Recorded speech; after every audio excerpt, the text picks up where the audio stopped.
uncle was the 22nd person to have died in police detention in 1971. The question gets asked to say, but we are stuck in the past.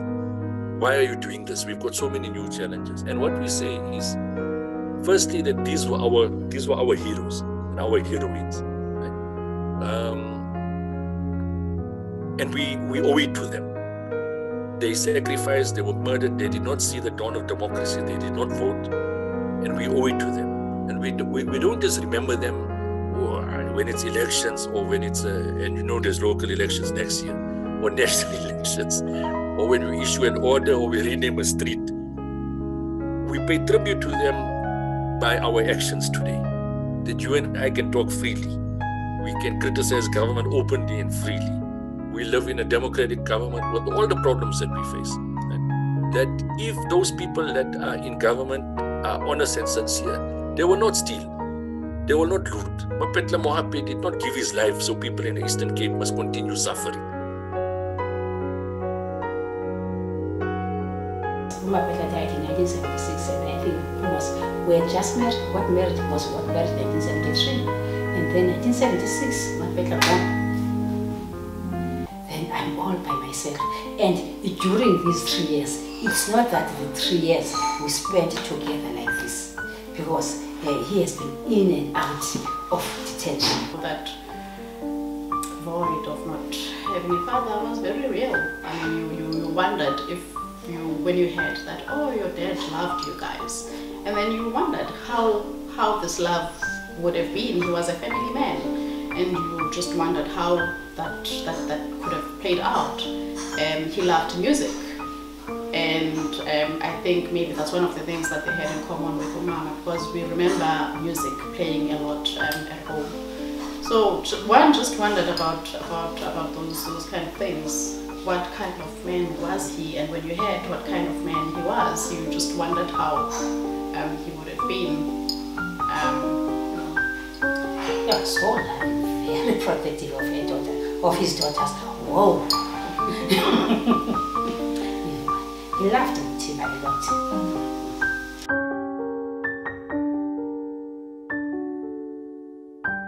Since 1996, we've been waiting and waiting. And when the TIMOL case arrived, like I said, we said, let's come together, us and the TIMOL family and the Kalada family and the Pico family and the HARON family, and said, this government that we have voted in isn't helping our cause, because we don't know what happened. All of us don't know what happened. Nobody has ever come up from the system that killed our parents and said, we are sorry, and these are the people we are going to prosecute, or these are the people who came forward and said, this is what we did, and we have pardoned some of them or any of them who have come forward.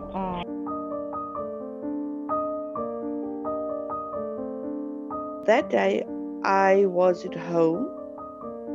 I can't tell you if it was in the morning or early afternoon, but it was definitely during the day. There was a knock on the door, and my brother, he came to call my mother and said there's someone by the door, and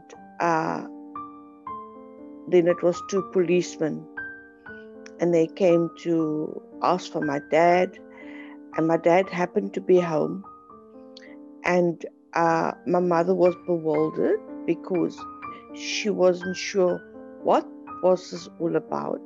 I remember holding onto her dress or her skirt that she was wearing, feeling bewildered and sensing her anxiety and asking my dad, what is happening? Why are they? What are they doing? What are these policemen doing in our house? And all he said to my mom, she shouldn't worry, everything will be okay. And then he left. As I started getting older, I often found myself wondering, I wonder if things would have been different for us, where would we be, and could our situation perhaps have been different? But at the same time, those are not things that you could talk about freely because we didn't want to, I don't know, it could probably be offensive because we could also see that Mama was doing the best that she could to look after us. During that period, if frustration was, now I don't have a partner, I don't have a friend, I don't have a lover, I did not think about the children. They were not part of the package to worry about. What I worried about was myself. Yeah, well, they are just complementary. So really, because I felt it, hey, I am all going to be by myself now. They say Mapela has killed himself. Mapela can never do that. I know he has not killed himself. What did they do? Why did they kill him? So those were the questions that were in mind.